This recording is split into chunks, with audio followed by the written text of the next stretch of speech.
पुलकित Joshi, intelligence department से। Intelligence?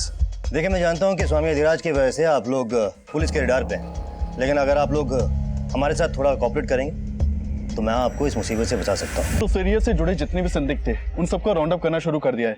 जल्दी में इन्फॉर्मेशन मिल जाएगी कि किसने ये सब। अभी एक कॉल आया मुझे। कॉलर से टिप मिली है कि अधिराज की जीवन शांति संस्था ने एक बहुत बड़े खून खराबी की प्लानिंग की है और हथियार एक घर में छिपाए गए हैं।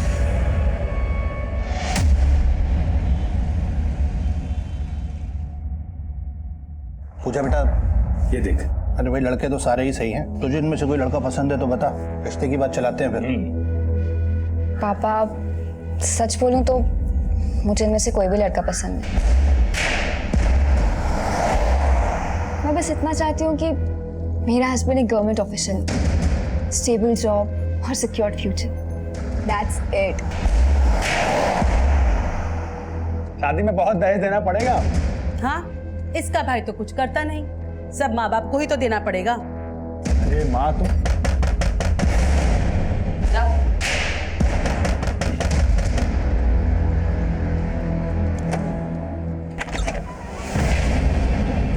चेक करो सब्जेक्ट। सर क्या सर्च वारंट है हमारे पास। सर बताइए तो हुआ क्या है? Search warrant? Sir search warrant sir लेकिन बताएंगे कि हुआ क्या है? अरे अरे अरे अरे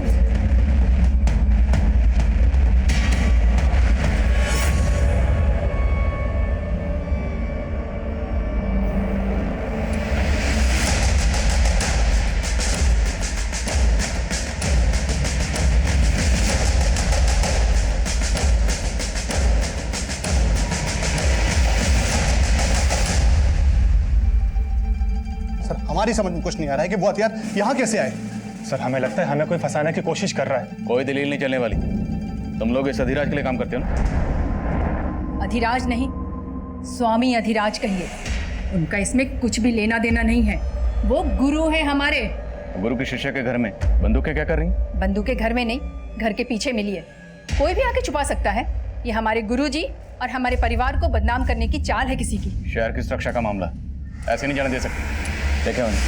अरे कहाँ? सर, हम लोगों ने कुछ नहीं किया। बुलाओ उनको। अरे ये तो सर पक्का इस फैमिली पर अधिराज का राजयोग चल रहा है, पर वो तो क्लीन चिट लेकर बैठा हुआ है। क्या करें उसका? इनके बयान से वो भी हत्या चढ़ेगा।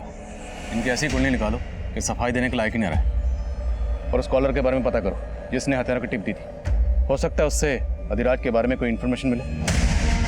यदि आप अपने घरों के मक्खी मच्छरों पर अहिंसा का प्रयोग शुरू कर दें तो क्या हो? आप हिंसा से तो बच सकते हैं, परंतु बीमारियों से आपको कोई नहीं बचा सकता। ठीक उसी तरह एक स्वस्थ समाज के निर्माण के लिए उन विनाशकारी तत्वों का नाश करना परम आवश्यक है जो कि सिर्फ हमारी शांति को भंग करने के लिए उत्पन्न हुए हैं। बोलो स्वामी अधिराज की, स्वामी अधिराज की जय।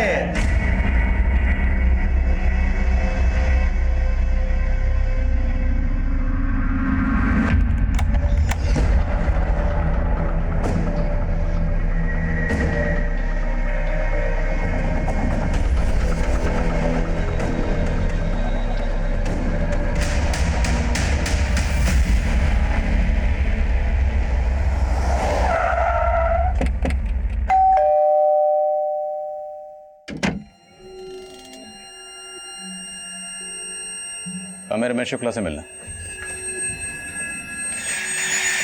जी सर बोलिए, मैं रमेश शुक्ला हूँ। रमेश जी, आपने जो फ़ोन करके हमें इन्फॉर्मेशन दी उसके लिए थैंक यू वेरी मच। एक मिनट सर, मैंने आपको कॉल किया? हाँ, आपने तो कॉल किया था मुझे। अच्छा बताइए कि आपको अधिराज की फॉलोअर फैमिली के घर में पिस्तौल्स होने की इन्फॉर्मेशन कहाँ से मिली थी? सर ये क्या बोल रहे हैं आप लोग, मेरी समझ में कुछ नहीं आ रहा है। और मैंने आपको कोई कॉल नहीं किया था।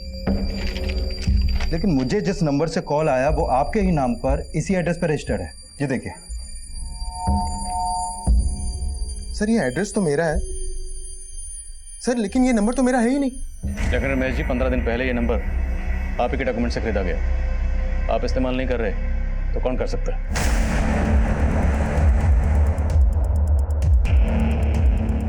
आप इनकी? मैं इनकी वाइफ कीर्ति शुक्ला। कीर्ति जी, आप जानते हैं इस नंबर के बारे में? नहीं सर, मुझे इस नंबर के बारे में कुछ नहीं पता। सर हो सकता है ये लोग अधिराज के डर से कुछ ना बोल रहे हो।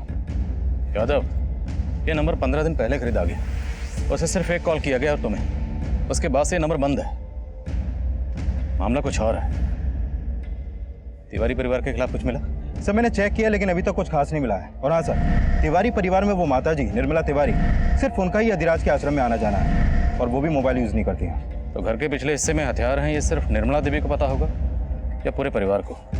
या कहीं ऐसा तो नहीं कोई वाकई उन्हें फंसाने की कोशिश कर रहा है? और ये रमेश और उसकी बीवी कुछ ठीक नहीं लग रहे, इनके बारे में पता करो, हो सकता है कुछ छुपा रहे हैं। सबूतों के अभाव में तिवारी परिवार को जमानत मिल गई, पर हमें लग रहा था कि तिवारी परिवार सिर्फ मोहरा था। असली गुनहगार अधिराज, जिस पर पहले भी हिंसा भड़काने के आरोप लग चुके थे, और अधिराज एक सफेद पोस्ट मुजरिम था। इसलिए बिना किसी पुख्ता सबूत के हम उसके गिरेबान में हाथ नहीं डाल सकते थे, और मामला नेशनल सिक्योरिटी का था। हम इस केस की कड़ियां जोड़ ही रहे थे कि हमारे सामने एक मर्डर केस आया। सर यहाँ आसपास के इलाके में कहीं भी सीसीटीवी नहीं है। लोगों से भी पूछताछ की लेकिन कुछ पता नहीं चल पाया। बॉडी को तालाब में फेंकने की कोशिश की गई होगी, लेकिन शायद ठीक से डंप नहीं कर पाए। ये देखो, कलाई पर टैटू है। आसपास के थानों में पता करो, हो सकता है किसी ऐसी औरत की मिसिंग कंप्लेंट फाइल की गई हो जिसमें इस टैटू का डिस्क्रिप्शन हो। Okay sir. Mishra sir. Body को पोस्टमार्टम के लिए भेजो। Okay sir. गन वाले केस का क्या हुआ? अधिराज से कब मिल सकते हैं? सर अधिराज के आदमी कुछ ठीक से बता नहीं रहे, हमेशा यही बोलते हैं कि स्वामी जी ध्यान में है। वो जानबूझ के हमें अवॉइड कर रहा है, ध्यान तोड़वाना पड़ेगा उसको।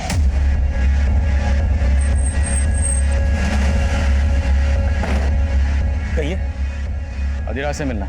स्वामी जी भोजन ग्रह कर रहे हैं, अभी किसी से मिल सकते हैं। अरे मैंने आपसे कहा स्वामी जी भोजन ग्रह कर रहे हैं। अरे मैंने आपको कहा स्वामी जी भोजन ग्रह कर रहे हैं। देखिए, आने दो।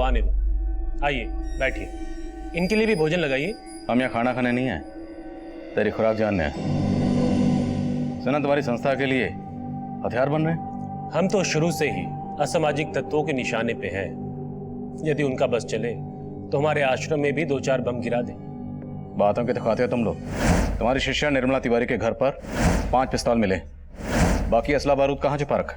निर्मला देवी हमारी शिष्या है, इसलिए हम दावे के साथ कह सकते हैं कि उनका इन हथियारों से कोई लेना देना नहीं है, और ना ही हमारी संस्था की किसी भी सदस्य का।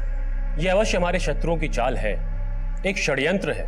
हिंसा भड़काने के आरोप पहले भी लग चुके हैं तुम। बस, हमारी मुलाकात पूर्ण हो गई। अब आप सब लोग जा सकते हैं। और ध्यान रहे इंस्पेक्टर, अगली बार जब आप आए तो अपने साथ अनुमति लेके आइएगा, वरना आप तो जानते ही हैं हमारे भक्तजन क्या क्या कर सकते हैं।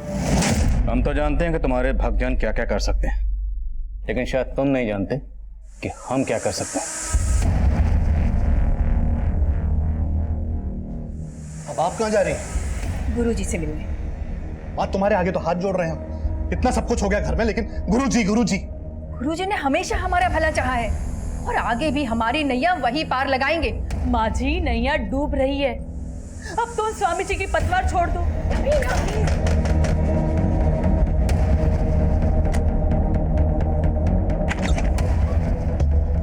पुलकित जोशी, इंटेलिजेंस डिपार्टमेंट से। इंटेलिजेंस? देखिए, मैं जानता हूं कि स्वामी अधिराज की वजह से आप लोग पुलिस के रडार पे हैं, लेकिन अगर आप लोग हमारे साथ थोड़ा कोऑपरेट करेंगे तो मैं आपको इस मुसीबत से बचा सकता हूं।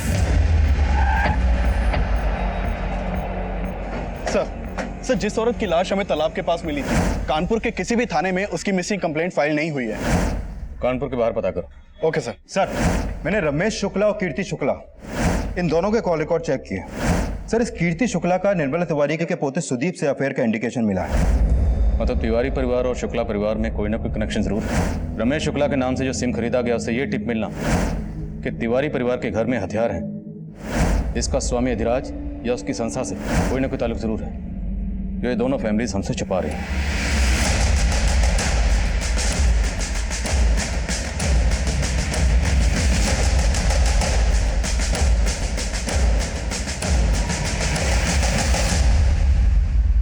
अगर आप लोग बोलेंगे कि आप लोगों में से किसी को भी उन पिस्टल्स के बारे में कोई जानकारी नहीं,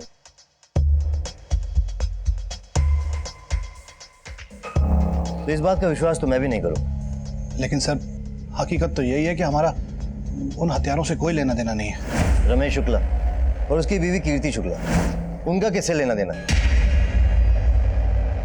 देखिए, मैं अच्छी तरह जानता हूं कि आप लोग स्वामी आदिराज के राजदार हो और यहाँ आने से पहले आप लोगों के बारे में मैंने सारी इन्फॉर्मेशन इकट्ठा की। अगर आप लोग किसी भी पचड़े में नहीं पड़ना चाहते तो जैसा मैं कहता हूँ वैसे कीजिए। जब भी इस तरह के केसेस सामने आते हैं तो स्टेट पुलिस के अलावा सेंट्रल एजेंसीज की भी उन पर नजर रहती है।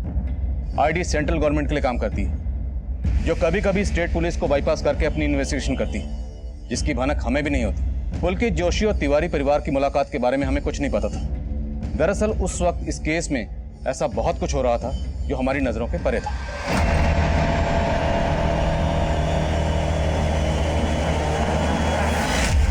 हाँ, मैं सुप्रिया का ब्रेन वॉश करने की कोशिश कर रही हूँ, पर फिलहाल सिचुएशन ऐसी है कि हमें सब्र करना ही होगा। हाँ, लेकिन मैं इतनी जल्दी उससे कैसे बात कर लूं? एक मिनट, दरवाजे पर कोई है, मैं बाद में बात करती हूँ।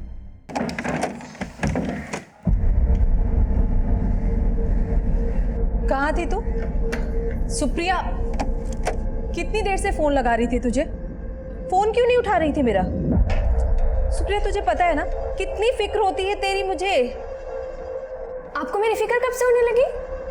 आपका तो सारा टेंशन कहीं और ही है। सुप्रिया देख, प्लीज मुझे ना बच्चे की तरह बहलाना बंद कीजिए। आप जो कर रहे हो वो गलत है और मैं आपको बिल्कुल नहीं सपोर्ट करने वाली।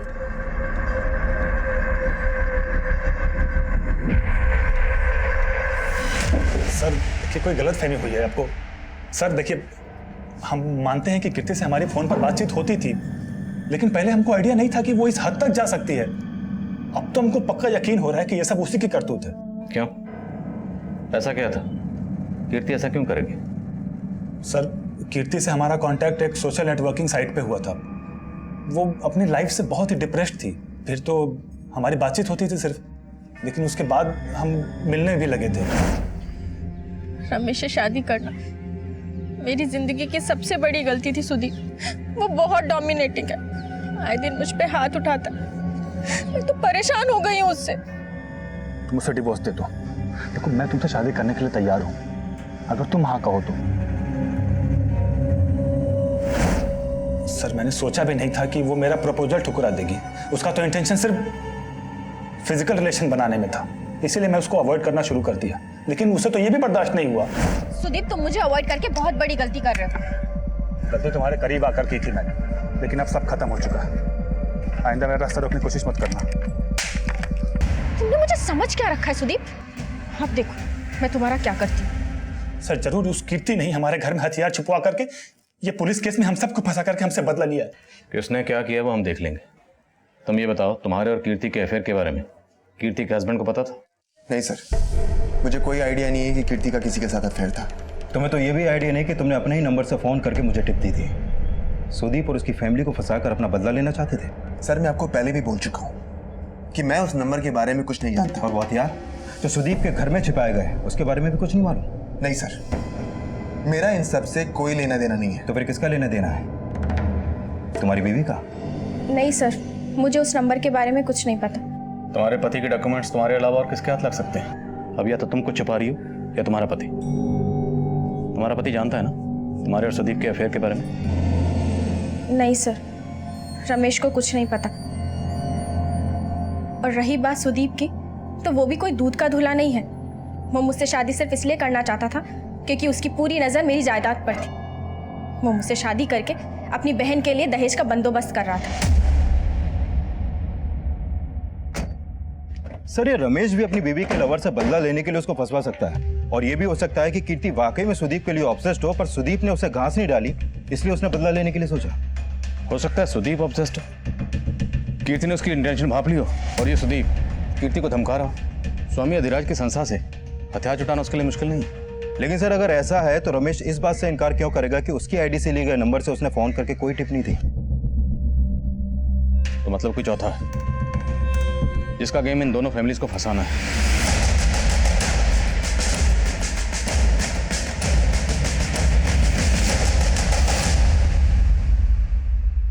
अरे तुम समझ क्यों नहीं रहे हो? कर तो रही हूं मैं कोशिश। ये सही समय नहीं है, हमें थोड़ा और वेट करना पड़ेगा। हाँ, 1 मिनट, बाद में बात करती हूँ। बाय। ये लीजिए। क्या है ये? इन पेपर्स में साफ लिखा है मैं अब इस घर की बराबर की हकदार हूँ। सुप्रिया, ये सब क्यों कर रही है तू? ये प्रॉपर्टी पापा की थी ना, तो उनके मौत के बाद आप अकेले तो मालिक नहीं बन सकती। आप मुझे मेरा हिस्सा दे दीजिए और अलग हो जाइए। कल्याण, गुरुजी, पुलिस अब सुदीप को तंग करने लगी है, आप कुछ कीजिए ना। आप हमारे सानिध्य में हैं। अपनी समस्त चिंताएं हमें दे दीजिए और निश्चिंत रहिए। परंतु स्मरण रहे, आपका समर्पण पूर्ण होना चाहिए। ऐसी कोई बात ना हो जो हमसे छुपी हो। कुछ तो ऐसा है जो आप छुपा रही हैं हमसे। गलती हो गई गुरुजी, बहुत बड़ी गलती हो गई। आप तो परम ज्ञानी हैं गुरुजी, आपको जानते हैं। हम आपको उस आईडी एजेंट के बारे में बताने ही वाले थे गुरुजी। ID agent? कौन आईडी एजेंट? देखिए, मैं जानता हूँ कि आपकी दादी अधिराज के खिलाफ नहीं जाएगी और ना ही आपके परिवार में से कोई इसके खिलाफ जाएगा, और उसका खामियाजा आप अच्छी तरह भुगत चुकी हैं। पर हम गलत नहीं है। मैं जानता हूँ, लेकिन अधिराज 100% गलत है। देखिए, अभी तो उसका हथियारों का ही कनेक्शन आपके परिवार से मिला। अगर अब भी आप लोगों ने मेरी बात नहीं मानी तो आप लोगों को कोई बचा नहीं पाएगा। पर इसमें मैं क्या कर सकती हूँ? मेरी बात कोई नहीं सुनेगा। आपका घर इसी गली में है ना? जी। देखिए, सवाल सिर्फ आपकी बदनामी का नहीं है, नेशनल सिक्योरिटी का सवाल, जो मैं आपकी फैमिली से एक्सपेक्ट करता हूँ। क्या मैं आपसे एक्सपेक्ट कर सकता हूँ? मैं क्या कर सकती हूँ? अगर आप आईडी की मदद करेंगे तो मैं आपको जरूर बताऊंगा कि आपको क्या करना होगा।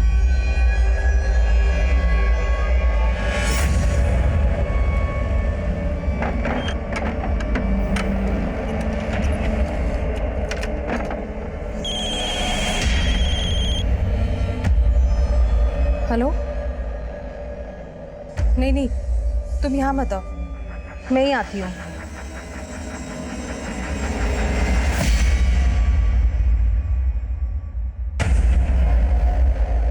सर, इस औरत की पोस्टमार्टम रिपोर्ट के मुताबिक इसकी उम्र 25 से 28 साल के बीच की होगी, लेकिन सर कानपुर और उसके आसपास के एरिया में इस उम्र की औरत की कोई भी मिसिंग कंप्लेंट दर्ज नहीं हुई है। पर मौत की वजह है सफोकेशन। यस सर, और इस औरत की बॉडी पर कोई भी एक्सटर्नल इंजरी के साइन नहीं मिले हैं। इसकी मौत दम घुटने से ही हुई है। और हाँ सर, एक बात और, इस रिपोर्ट के मुताबिक ये औरत 1 महीना प्रेग्नेंट थी। प्रेग्नेंट? तो हो सकता है इस औरत की मौत के पीछे इसके पति या किसी जान पहचान वाले का हाथ, इसलिए इसकी मिसिंग कंप्लेंट फाइल नहीं की गई। पॉसिबल है सर। अब इसके हाथ पर ये जो टैटू है, यही इसकी शिनाख्त का जरिया बनेगा। देखते हैं।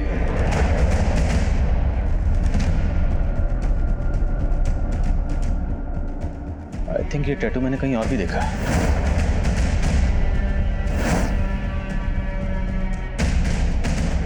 यस, कीर्ति शुक्ला की कलाई पर बिल्कुल ऐसे टैटू है।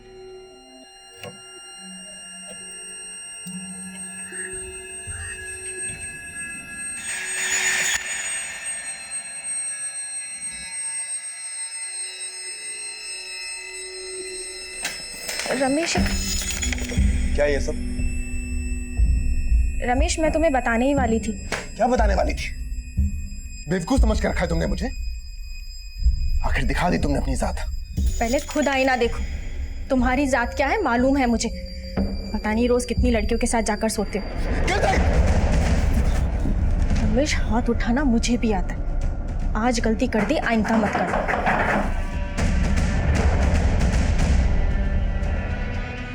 दरअसल ये लाश हमें एक तालाब के पास मिली। आप पहचानती हैं इसे? नहीं सर। इसे जानते हो सकता है तुमने इस लड़की को अपनी वाइफ कीर्ति के साथ कभी देखा हो।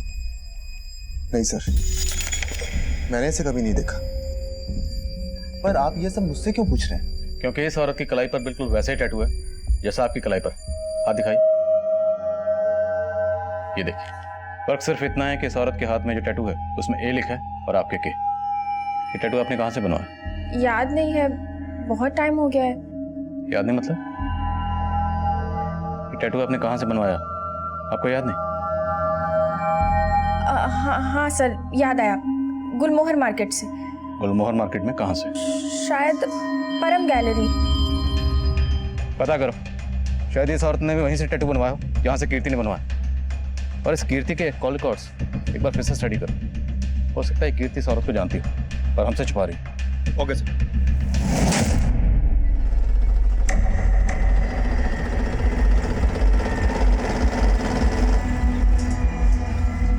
मुझे लगा नहीं था कि तुम आओगे, पर तुम तो देश की सुरक्षा को लेकर वाकई कंसर्न हो। देखिए, मुझे आपके इस मिशन में कोई इंटरेस्ट नहीं है। मैं आपसे सिर्फ इसलिए मिल रही हूँ क्योंकि मुझे अपनी फैमिली को इस सबसे बचाना है। लेट्स सी हमें कितनी सक्सेस मिलते हैं। पर मुझे करना क्या होगा?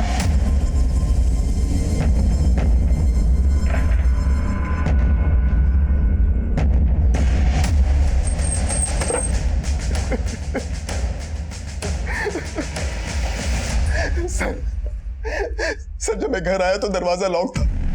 मुझे लगा कि कीर्ति कहीं बाहर गई होगी, तब मैंने अपनी चाबी से दरवाजा खोला तो देखा कि कीर्ति अंदर।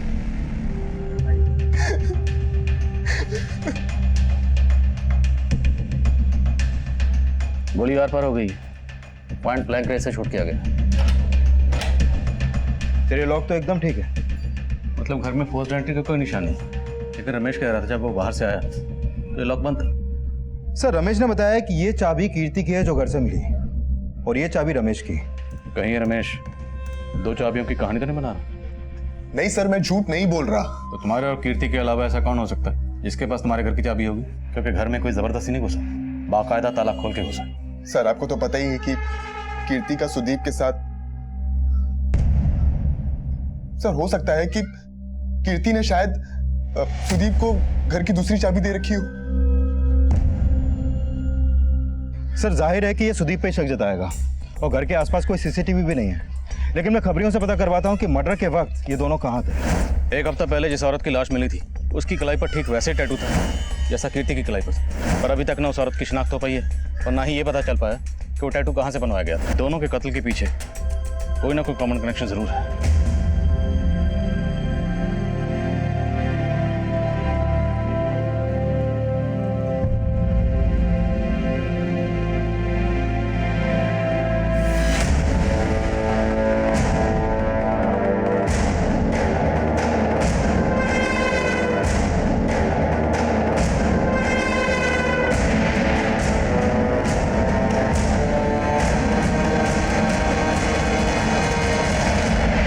सर मैंने 200 से ज्यादा फैमिलीज की लिस्ट बनाई है जो स्वामी अधिराज को काफी मानती है।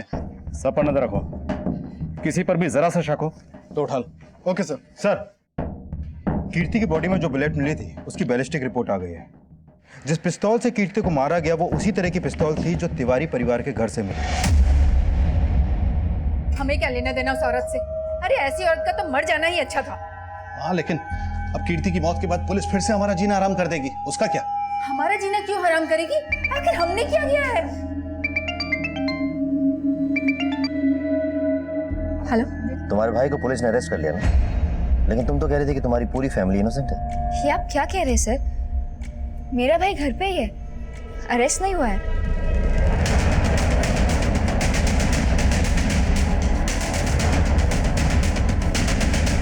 लेकिन साहब, अरे अरे क्या हुआ? ये क्या कर रहे हैं आप लोग? कहाँ ले जा रहे हैं? कहाँ ले जा रहे हैं साहब? अरे सुन,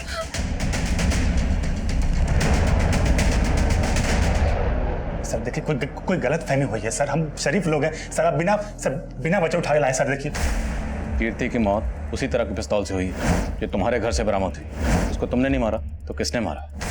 सर मुझे क्या पता होगा उसको किसने मारा है। आप लोग मुझे इस तरह से परेशान नहीं कर सकते। तेरी परेशानियां और बढ़ेंगी अगर सच नहीं बोलेगा। बोलो, वो बंदूकें तुझे स्वामी के लोगों ने दी थी? सर हम आपको पहले ही बता चुके हैं कि उन बंदूकों से मैं क्या, मेरा पूरा परिवार अनजान था सर। गुरुजी हमारे पोते सुदीप को बचा लीजिए गुरुजी, हम तो कुछ भी कर सकते हैं।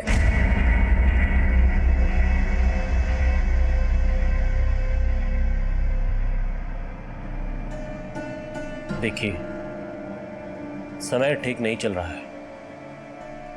हमारा सुझाव आपको यह है कि अपने समस्त परिवार को लेकर किसी दूसरे शहर चली जाइए। लेकिन गुरुजी सुदीप, वो तो पुलिस हिरासत में है। उसको बाद में देख लेंगे, समय आने पर उसका उचित समाधान निकालेंगे हम। परंतु इस समय आप बाकी परिवार वालों को लेकर दूसरे शहर चली जाइए। जी जी गुरुजी। कीर्ति की बॉडी का पोस्टमार्टम करने वाले डॉक्टर का कॉल आया था। उनका कहना है कि कीर्ति भी 1 महीना प्रेग्नेंट थी, ठीक इस औरत की तरह। और सर, इन दोनों औरतों के हाथ में एक ही पैटर्न का टैटू। सर, आपका अंदाजा बिल्कुल सही था, इन दोनों मर्डर्स का लिंक कॉमन है। लेकिन कीर्ति प्रेग्नेंट है, ये बात उसके पति रमेश ने हमसे क्यों छुपाई? सर, मैंने रमेश से पूछताछ की थी। उसका कहना है कि उसने बात इसलिए छुपाई क्योंकि उसे लगता था कि कीर्ति के पेट में जो बच्चा था वो उसका नहीं बल्कि सुदीप का था। सर, वो रमेश झूठ बोल रहा है। अरे मेरा तो कीर्ति से 2 महीने पहले ही ब्रेकअप हो गया था, तो उसके पेट में 1 महीने का बच्चा वो मेरा कैसे हो सकता है? सर, ये अधिराज का चेला है, इतनी आसानी से नहीं उगलेगा। सर, एक काम करते हैं, इसका डीएनए मैच करवाते हैं कीर्ति से और उस औरत से जिसकी लाश हमें तालाब के पास मिली थी, और रमेश से भी। क्या पता भाई कोई कहानी बना रहा हूँ। यादव, हो सकता है इन दोनों के अलावा ये कोई तीसरा ही हो जो ये सारा खेल खेल रहा है। क्योंकि रमेश की आईडी से जो सिम खरीदा गया था, उससे वो कॉल हमें किसने किया था ये अभी तक पता नहीं चला। अब ये अधिराज का दुश्मन है सुदीप का या रमेश का, ये भी क्लियर नहीं है। पर ये कॉलर जो भी है उसका कीर्ति से और उस औरत से जिसकी लाश हमें तालाब के पास मिली, उन दोनों से कोई कनेक्शन जरूर है जो फिलहाल हमें नजर नहीं आ रहा।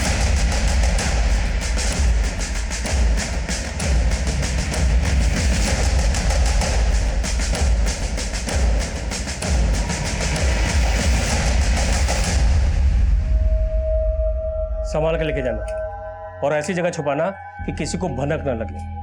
पुलिस ने मुस्तैदी बढ़ा दी है। अधिराज के फॉलोअर्स में से हमने इसे 0 डाउन किया है। इसी ने तुम्हारे घर पे हथियार रखवाए थे। ये तो गौतम जी है, अधिराज जी के महंत। आश्रम के अलावा इसके किसी और ठिकाने का पता है तुम्हें? सर, हमने अधिराज के लोगों में से इस गौतम को 0 डाउन किया है। सर, खबरियों से पता चला है कि मेरठ से खरीदे गए हथियारों की डील के वक्त ये गौतम भी वहां मौजूद था। सर, इस गौतम का आश्रम के अलावा एक और ठिकाने का पता चला है। उठाओ इस गौतम। Okay sir.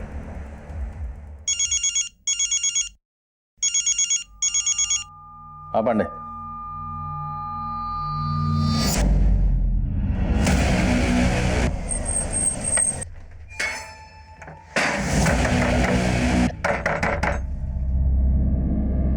आसपास देखो, लगता है घर में नहीं है, शायद किसी ने देखा हो।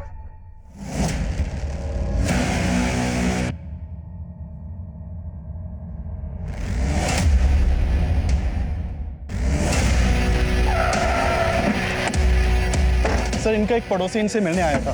बेल बजाने पर जब गेट नहीं खुला तो उसने खिड़की से झांक के देखा तो लाश दिखाई दी। सर, जब हम यहाँ पहुंचे तो दरवाजा अंदर से ही बंद था। वर्षा त्यागी और कलाई पर वी का टैटू और कीर्ति की कलाई पर के का टैटू था। वर्षा और ए, 3 औरतें जिनकी कलाई पर उनके नाम के पहले अक्षर का टैटू है, वो तीनों मारी जाती। इन तीनों औरतों का आपस में क्या कनेक्शन हो सकता है? हाँ यादव, बोलो। सर, गौतम को तो उठा लिया, लेकिन अपना कांस्टेबल लालजी यादव वो शहीद हो गया। सर, बहुत हथियार मिले हैं इसके घर से। ये सर ठीक नहीं है, लगता है बहुत बड़ा रैकेट है इसके पीछे। वो वाली भी दे। अरे तू जा, जल्दी जा, जल्दी अपना सामान लेके आ। दादी, मुझे कुछ समझ नहीं आ रहा। सुदीप पुलिस कस्टडी में और हम दिल्ली जा रहे हैं। ये हम ठीक नहीं कर रहे।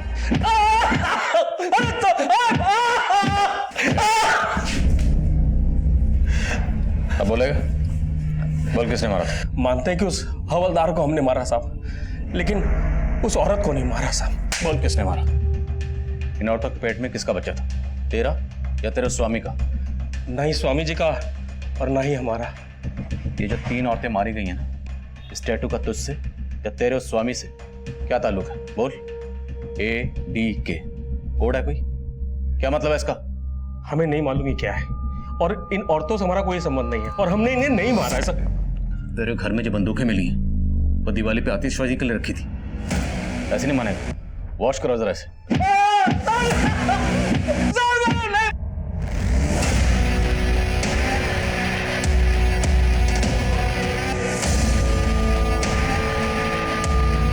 सर ये गौतम बहुत मोटी चमड़ी का है, बहुत तोड़ा फिर भी कुछ नहीं उगल रहा है। सर एक काम करें, इसके स्वामी अधिराज को उठाएं। नहीं यादव, इस अधिराज को बिना पुख्ता सबूत के उठाना ठीक नहीं होगा। इसके फॉलोअर हंगामा करेंगे। सही वक्त का इंतजार। सर वर्षा के घर पे जो मोबाइल मिला था उसे ऑन किया। वर्षा के नंबर से आखिरी कॉल विक्रांत नाम के आदमी को किया गया था। सर इस वर्षा और विक्रांत के बीच में काफी लंबी बातें होती थी, लेकिन अभी विक्रांत का नंबर बंद है। वर्षा की बेटी? तो वर्षा की बेटी सुप्रिया का नंबर भी फोन में सेव था। उसे फोन किया तो उसने बताया कि वो जयपुर में है और वो यहाँ आ रही है। वर्षा ने जिसे लास्ट कॉल किया, क्या नाम बताया? सर विक्रांत। विक्रांत मतलब V for Varsha, V for Vikrant. और वर्षा की कलाई में जो टैटू था उसमें वी लिखा था। आपका मतलब इन टैटू वाली औरतों की कलाई पे लिखा ये अल्फाबेट इनके नाम से नहीं बल्कि इनसे जुड़े दूसरे लोगों के हैं, जिनके नाम भी इन्हीं के नाम के पहले अक्षर से शुरू होते हैं। यादव कहानी कुछ भी हो सकती है। इस कीर्ति के फोन में जितने भी नाम के से सेव्ड है, सबकी लिस्ट बनाओ, सबके बारे में पता करो और ये भी पता करो कि ये विक्रांत का फोन कौन से एड्रेस पर रजिस्टर्ड है। सर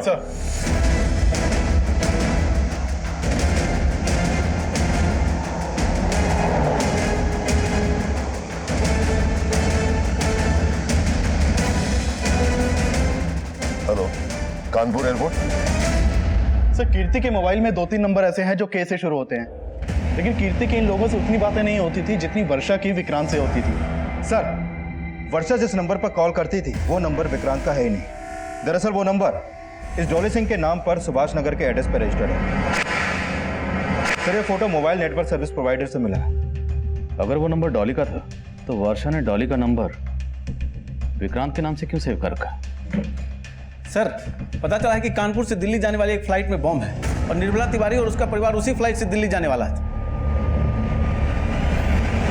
इस खबर ने पूरे शहर में रेड अलर्ट कर दिया। हमने तुरंत एयरपोर्ट पुलिस को इन्फॉर्म किया कि जिस फ्लाइट में बॉम्ब होने की खबर है उसमें हमारी सस्पेक्ट तिवारी फैमिली ट्रैवल कर रही है।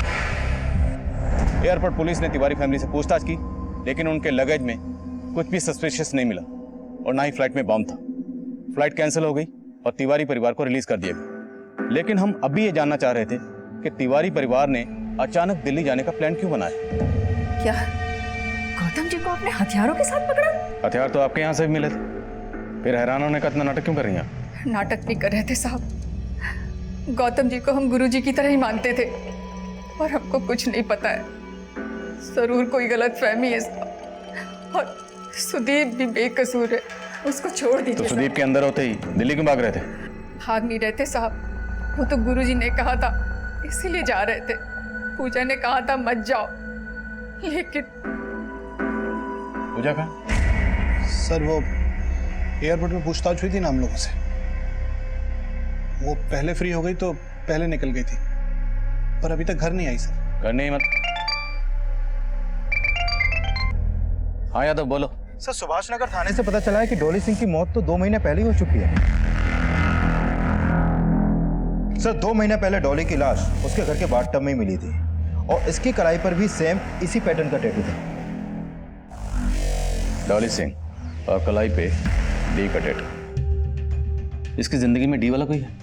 इसका पति दीपक। और सर डॉली के इस केस को सुभाष नगर पुलिस मर्डर मान के इन्वेस्टिगेट कर रही थी और उस वक्त उन्हें बाथटब के पास शराब भी मिली थी और डॉली के पति ने डॉली की मौत की खबर पुलिस को दी थी। और सर डॉली के पति का कहना था कि डॉली को बाथटब में बैठकर शराब पीने की आदत थी। सर इसकी बॉडी में अल्कोहल भी पाया गया था, इसलिए इस केस को एक्सीडेंटल मानकर बंद कर दिया गया। इस डॉली का पति दीपक वो इस वक्त कहाँ? सर वो डॉली के मौत के बाद ही डॉली का फ्लैट बेचकर कहीं चला गया। तो हो सकता है ये डॉली का दीपक जो है वही वर्षा का विक्रांत बनकर वर्षा से बात कर रहा हूँ डॉली के नंबर से। इस दीपक की फोटो है? हाँ सर, नेक्स्ट पेज पर ही है।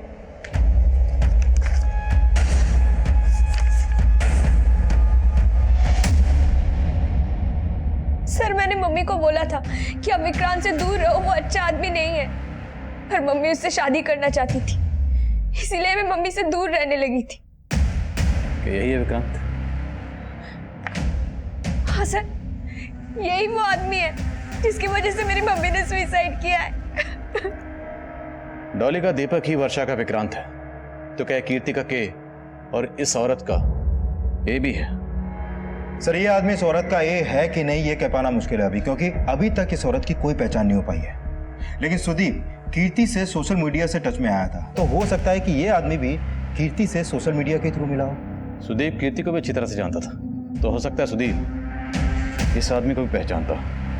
सर ये तो इंटेलिजेंस डिपार्टमेंट का एजेंट पुलकित जोशी, इंटेलिजेंस डिपार्टमेंट से। इसने हम लोगों को अपना मुखबिर बनने का ऑफर दिया था। क्या हुआ? क्या ढूंढ रही? वो मेरा फोन नहीं मिल रहा है, शायद आपकी गाड़ी में रह गया होगा। हो, एक्चुअली कार तो मैंने सर्विसिंग के लिए भेज दी, पर यू डोंट वरी, जैसी कार आएगी तुम्हारा फोन भी मिल जाएगा। ये आपके हाथ में टैटू मशीन है ना? एक्चुअली टैटू बनाना मेरी हॉबी है। क्या मैं तुम्हारे हाथ पे टैटू बना सकता हूँ? सर, पूजा अभी तक घर नहीं पहुंची और उसका फोन भी बंद आ रहा है। मतलब ये पुलकित अब पूजा का पी बन के है। उसका अगला टारगेट पूजा है। यादव, पूजा की लोकेशन ट्रैक करो, पता करो कि उसका फोन कहाँ स्विच ऑफ हुआ। हमें पूजा को बचाना है। Okay sir. अच्छा है ना पी? जानती मैं तुम्हारे हाथ पे पी का टैटू क्यों बना रहा हूँ? क्योंकि तुम्हारा नाम भी पी से है और मेरा नाम भी पी से है। ठीक है, कुछ भी पता चले तुरंत फोन करो। सर, पूजा का फोन अभी लक्ष्मी नगर में बंद हुआ है और जिस नंबर पे उसने लास्ट कॉल की थी वो भी अभी लक्ष्मी नगर में एक्टिव है। सर, वो नंबर अदिति बिस्ट के नाम पे रजिस्टर्ड है और ये वही औरत है जिसकी लाश हमें तालाब के पास मिली थी।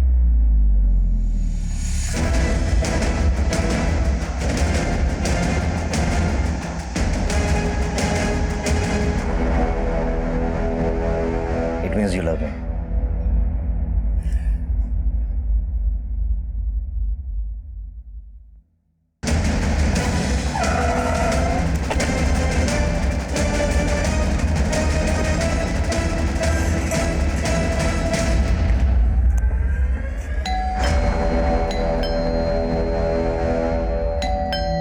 एक सेकंड।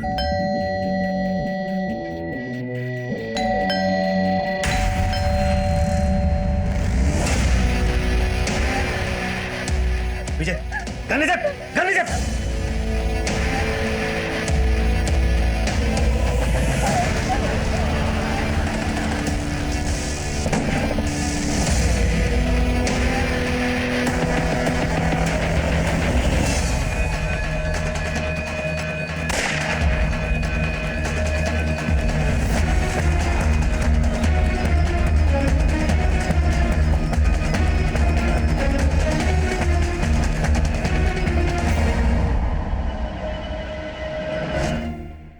डॉली, अदिति, कीर्ति, वर्षा और अब पूजा। और कितनी लड़कियों की जिंदगी बर्बाद की तूने? 4 और, लेकिन मैं मारा नहीं था, मैंने छोड़ दिया था। और डॉली को उनके बारे में पता चल गया था। वो मुझे अंदर करवाना चाहती थी, इसलिए मैंने उसे ऊपर पहुंचा दिया। फिर डॉली के घर पे कब्जा करके उसे बेच दिया। अदिति को भी इसी मकसद से मारा? अदिति का तो अमन था, बहुत प्यार करती थी मुझसे, उसे मारना नहीं चाहता था, लेकिन वो बेवकूफ हमारे प्यार की निशानी चाहती थी।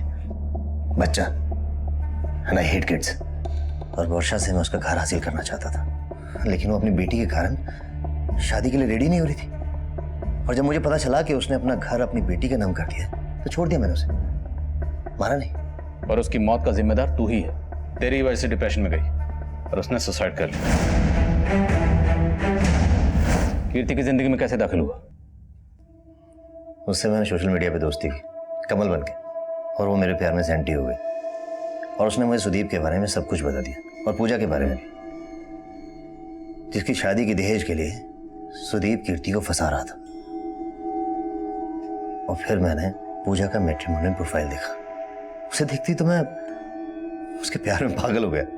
पूजा की विश थी कि वो किसी गवर्नमेंट ऑफिशियल से शादी करे, और पता चला कि उसकी दादी हदिराज की परम भक्त है। फिर मैंने एक प्लान बनाया पूजा की जिंदगी में दाखिल होने का। कीर्ति के घर से रमेश के कुछ डॉक्यूमेंट चोरी किए और एक नया नंबर लिया, और पूजा के घर में वो हथियार छुपा दिए।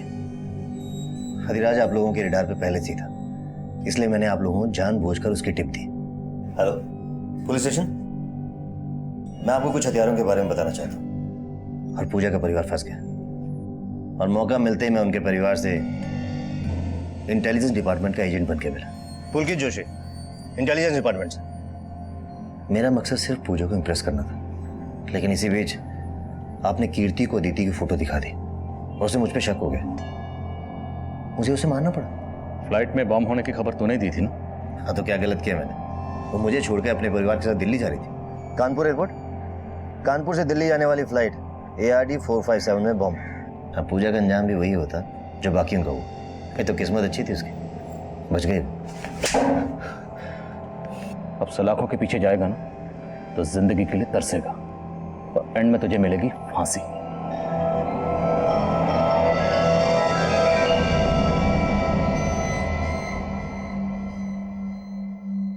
हमारे सपने भी कभी कभी दूसरे के जुर्म की दस्तक बन सकते हैं। ऐसा ही कुछ इस केस में भी सामने आया था और उस जुर्म ने दस्तक दी थी जब पुलकित जोशी नाम रख के एक मुजरिम फेक आईडी एजेंट बन के तिवारी परिवार से मिला था और तिवारी परिवार ने हमसे वो बात छुपाई और उस मुजरिम ने ऐसा शातिर जाल बिछाया कि तिवारी परिवार को इस बात की भनक तक नहीं लगी कि उनकी बेटी पूजा लगातार एक खूंखार मुजरिम से मिल रही थी। ये तो गनीमत थी कि वक्त रहते हम पूजा को बचा पाए, वरना पूजा का भी वही अंजाम होता जो डॉली, कीर्ति, अदिति और वर्षा का हुआ।